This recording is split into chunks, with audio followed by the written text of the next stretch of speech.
Alors, normalement, vous auriez dû avoir une vidéo pile à lire de février. Mais en préparant ma vidéo pâle, je me suis rendu compte qu'elle allait être mise en ligne le 14 février. Et bon, vous savez bien, c'est quoi le 14 février? La fête des amoureux, des tourtereaux, le jour où on offre des fleurs et des chocolats à l'être aimé. Et je me suis dit, merde, je n'ai rien prévu. Je me suis donc dit que, comme on est sur une chaîne qui parle de bouquins et principalement de romances, donc autant faire une sélection de romances chouchou. Alors voilà, c'est Loïc, vous êtes sur la chaîne des lectures de Red, et aujourd'hui je vous propose une petite sélection de 2 romances MM et 2 romances MF parfaites pour la Saint-Valentin. Alors, bon, j'avoue, commencer une sélection de romances mignonnes qui commence par du coquillage et une séparation juste avant le mariage, comme ça on se dit, putain Loïc, tu dérailles. Mais, car oui, il y a forcément un mais, le trope de la seconde chance, ça vous parle? Alors ici, je ne parle pas de donner une seconde chance à son ex, mais de se donner une seconde chance en amour. Et c'est ce qui va se passer dans Lune de miel en solitaire de Keira Andrews, publié aux éditions Bookmark. On y suit Ethan qui, suite à l'infidélité de son futur époux, décide de tout lâcher et surtout de ne pas se marier. Mais bon, la lune de miel de ses rêves étant déjà payée, autant en profiter. C'est comme ça qu'il va se retrouver en Australie et faire la connaissance d'un guide touristique totalement craquant dans la quarantaine et qui ne va pas laisser indifférent le petit Ethan. Alors, je vais pas vous étaler tout l'amour que j'ai pour ce bouquin. Déjà, Keira Andrews, c'est un peu une professionnelle de la petite romance mignonne avec la juste dose de piment. Elle a le don de nous faire s'attacher à ses personnages et là, ça fonctionne à merveille. Les 2 hommes sont à des tournants de leur vie et on assiste à la manière dont ils vont saisir ou non cette seconde chance en amour. En plus, le petit truc de ce bouquin, mais genre le Big Brownie Point, en plus d'être canon et plein de qualités, clés et roux. Et vous connaissez ma passion pour les rouquins. Alors, question romance MF, je suis encore un débutant. J'ai vraiment commencé à en lire début d'année dernière.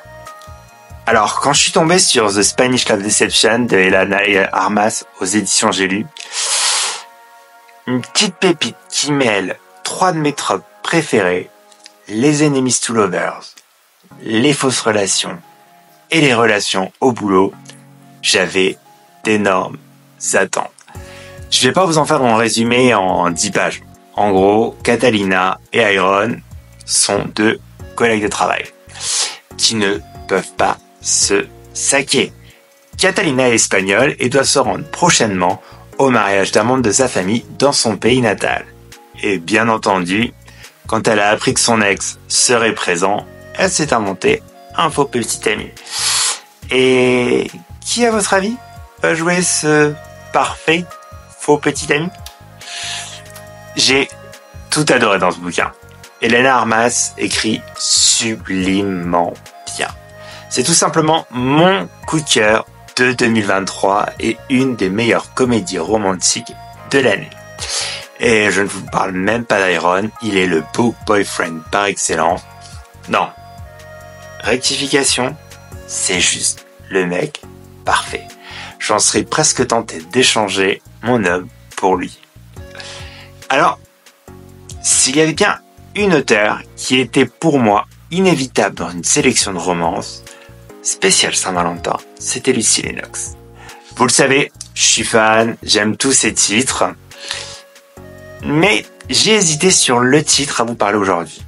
J'aurais pu mettre un titre du clan Marianne ou des Wild. Tous auraient fait l'affaire. Mais j'avais envie de mettre un titre plus récent et je me suis dit Prince des menteurs est parfait pour l'occasion. Car encore une fois, on y parle de la notion qui est importante à mes yeux, se donner la chance d'aimer et d'être aimé et de voir par-delà son passé et ses déceptions. Rob Prince est un menteur. En gros, c'est un petit jeune de la campagne qui a une super idée d'application, trop géniale, mais qui ne trouve pas de financeur. Alors, il va avoir la super bonne idée de s'introduire dans un gala de charité et de se faire passer pour Sterling Chase.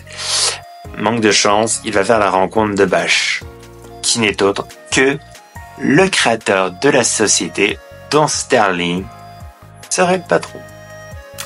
Je vais être honnête, ce n'est pas le meilleur des romans de l'auteur, mais il a la légèreté et le no drama que l'on recherche pour la Saint-Valentin. On ne veut pas de pathos, on ne veut pas de mille et une péripéties, pleurs et autres. Non, c'est le jour où on veut du mignon, du drôle, du sexy et de la légèreté. Une romance bonbon, voilà. C'est ça que l'on veut. Et c'est ça que nous offre Prince des menteurs. Je vous ai déjà parlé de Faux numéro Vrai Flirt, le premier tome d'une histoire de texto de Tegan Hunter. Il est sorti en 2022 aux éditions Bookmark et je regrette de ne pas m'être penché sur ce bouquin plus tôt.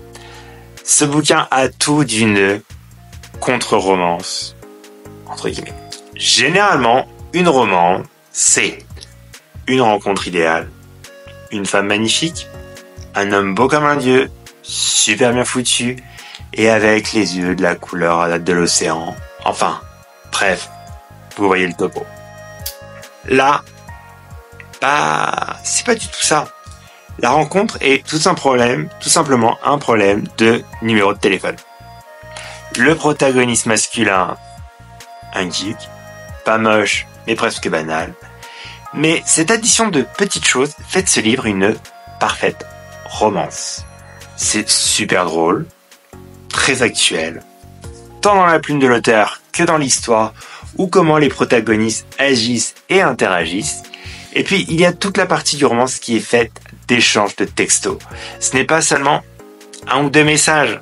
Non, c'est une partie entière du bouquin. Et c'est ce qui rend Faux numéro Vrai Flirt une romance drôle, légère et sexy qui se lit vraiment bien. Voilà. Je n'ai pas fait une énorme sélection. Je ne vous ai pas fait une pile à lire de 40 romans ou une vidéo aussi longue que le dernier de Spielberg. J'avais juste envie de marquer ce jour un peu spécial qu'est la Saint-Valentin, la fête des amoureux. J'ai la chance de ne pas passer cette journée en célibataire. J'ai la chance d'avoir trouvé ma perfection à moi, ma meilleure moitié. J'espère que vous passerez une belle journée en solo ou en amoureux. En tout cas, c'était Loïc pour les lectures de Red et je vous dis à très vite pour une nouvelle vidéo.